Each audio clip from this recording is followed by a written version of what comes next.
Shalom, first and foremost, I want to give all glory, honor, and praises to Yahweh, Bahashem, Yahweh Shai. Double honors to the apostle elders of Great Millstone who rule well, and salutations to all you brothers out there pushing this word in love, truth, sincerity, and humility. Once again, it's the brother Shati from the Chicago camp coming back to you with what I hope is another quick and edifying sit down. And this is on Lisa Cabrera's channel,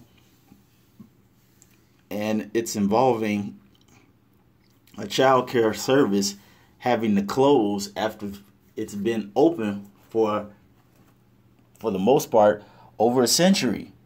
Okay, and this is huge. This is really huge. This just goes to show you how, with the increase of people not wanting to get married and not want to mess with women, how when you don't produce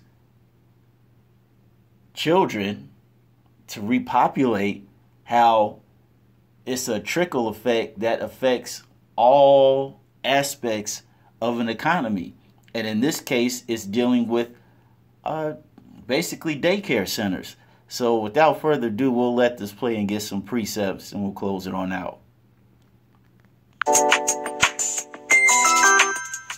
Ladies and gentlemen, probably about 2 years ago, I did a video talking about the baby industry, baby diapers, baby toys, baby furniture, baby clothes were all losing money because of the low birth rate. And I said even back then it was going to have a domino effect. And it is.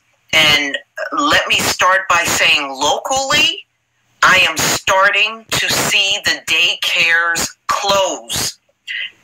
There was one on the corner from where I stay, and that daycare center has been there for years. In fact, when I was a teenager, that daycare center was there.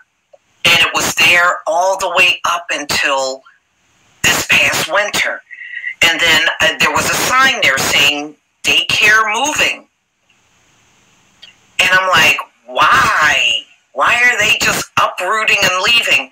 There's hardly no kids. There's hardly no kids there. So they closed down shop here, and they had a second location that had more children. So the few children that they had at this daycare, they just moved them over to another daycare. But that was why. It was the lack of children. Not that many small kids anymore. So if it's going to affect all of those other industries, you can definitely expect it to impact child care services. It's unavoidable. So this came out, ladies and gentlemen, from Central Illinois. And it's July 2nd, 2019. Local child care program stops services. Poor economic climate is forcing Neighborhood House to stop offering child care services as of next month. After providing child care to local children for 115 years. Wow. CEO Becky Rossman said low birth rate and fierce competition led to the decision to close on August 9th. 115 years of providing care to children. And it all has to end because of low birth rate. Ladies and gentlemen, in my opinion, when this next recession hit, a lot of daycare services are going to close their doors. This is just my prediction. All right. So Neighborhood House was very progressive when they started offering child care services in 1904, she said. But the dynamics have changed, and the need is not as relevant tied to enrollment, Rossman said the upcoming increase in minimum wage was also a determining factor to stop services. This was a very difficult decision, with a projected deficit of $100,000 to serve 30 children. It was the right thing to do to ensure Neighborhood House continues to be strong now and well into the future, she said. And you get the gist of it with that, okay? It's gotten to the point where birth rates are so low that now you have daycare centers, nursing, how do they call it? Nursery care schools. All right, they're closing down. Why? Because there's no people, and we're going to get that in Ecclesiastes.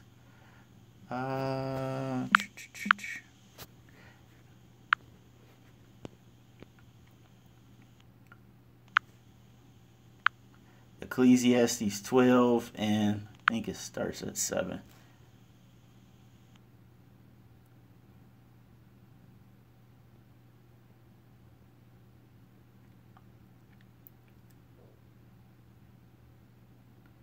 Ecclesiastes 12 and 3.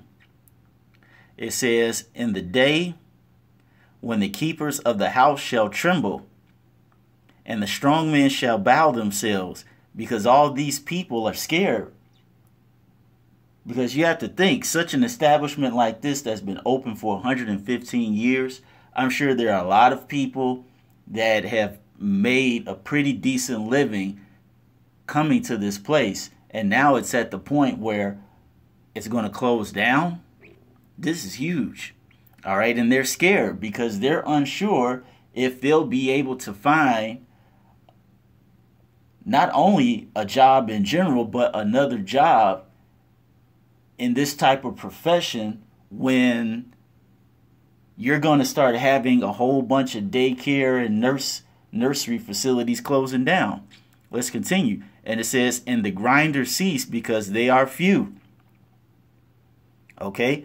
The grinders are ceasing.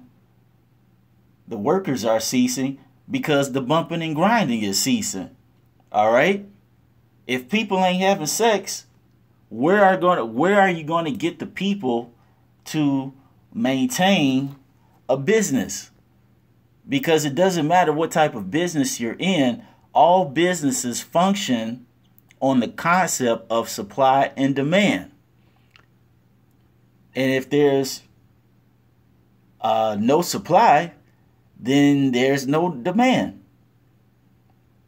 Okay, if you don't have the people to put into a nursery or a daycare business, how will you make money?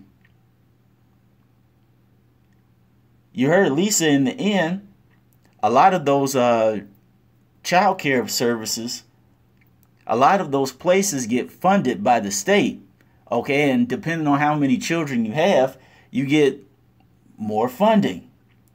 Okay, and you're easily able to get more funding. But when there's no children being made to put in these places, then the state looks at it and says, well, we're giving you all this money, but you don't have the children to justify all the money that we're giving you.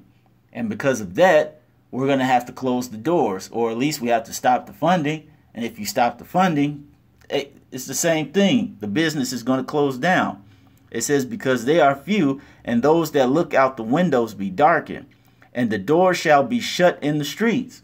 Right? The doors of these businesses are going to become closed. All right? We live in a day and age where you have men that absolutely do not want to deal with women at all. As abundant as women are, you have men that completely just don't want to deal with women at all. And the last time I checked, you need 2 people to make a child. So if one half of that equation is not trying to be a participant, then how are you going to create more people?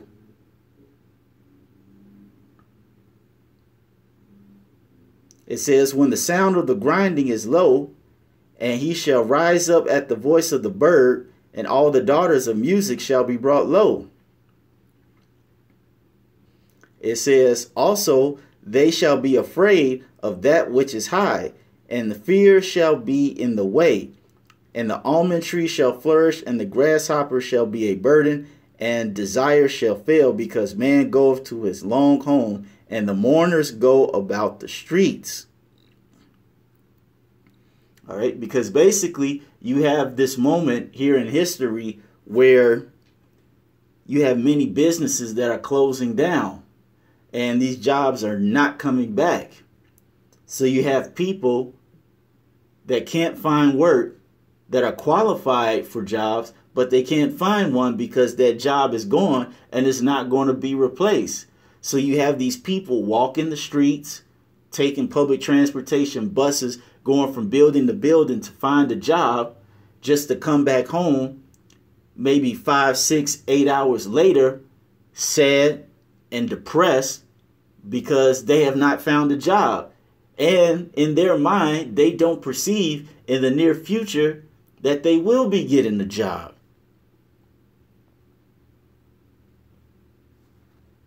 That's why it says in that last precept, and the mourners go about the streets, because these people are in mourning.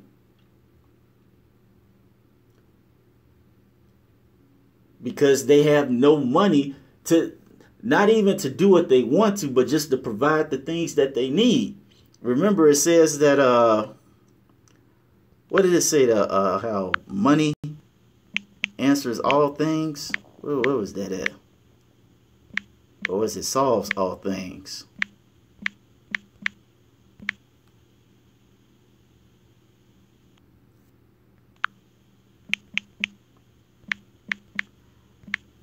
Because it said, I forgot how it's worded, but it says something about a feast.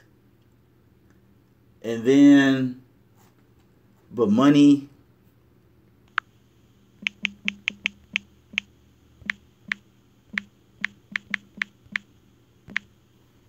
Let me see if, let me just go to all things, which is true, because how can you get food if you don't have money? How do you expect your car to move if you don't have money to buy gas? How can you put clothes on your back if you don't have money? All right.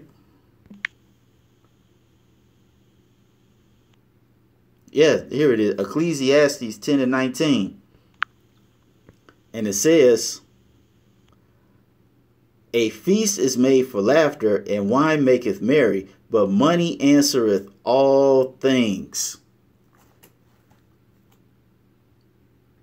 So in a situation like this, when you don't have money, of course you're going to be walking around mourning, because you see no hope in sight. That's why when you go to Isaiah, is it 22 or 24? I want to say it's 24.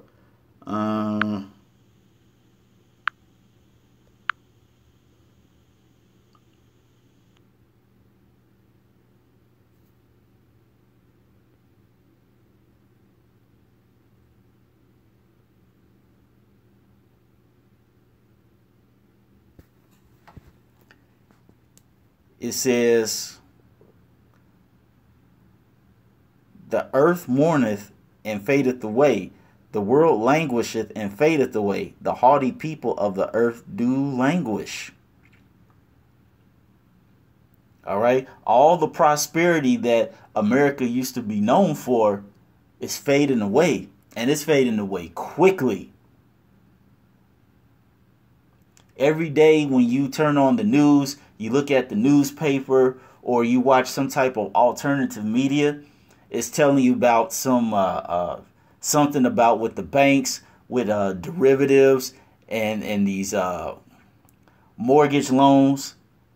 Okay, there's another article about Ford, I believe, having to let go 20,000 something more jobs.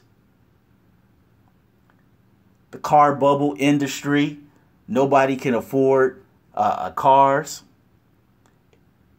Other articles, every American's probably about one paycheck from being on the street. Okay? The prosperity that this place has been known for hundreds of years, that reputation is gone away. And because of that, the people of the earth are mourning. And they're languishing because they see no hope in sight of this economy turning around. I mean, granted, America is all they know, so in the back of their mind, they try to have some hope about certain things. But as prophesied in the Bible, hey, this place is done. It's not even on its last leg, it's on its last toe, and it's the pinky toe at that. This place is not going to bounce back. So the mourning is just going to become greater. The languishing is going to become more agonizing, and people are just going to continue to suffer at a greater rate, because this place will not return back to the so-called glory days that it used to have. And it's a beautiful thing, because this place has to go. Thus saith the scripture. So with that being said, I want to give all glory, honor, and praises to Yahweh, Bahashem, Yahushai. Double honors to the apostle elders of Great Millstone who rule well. And salutations to all you brothers out there pushing this word in love, truth, sincerity, and humility. With that, we're going to say shalom.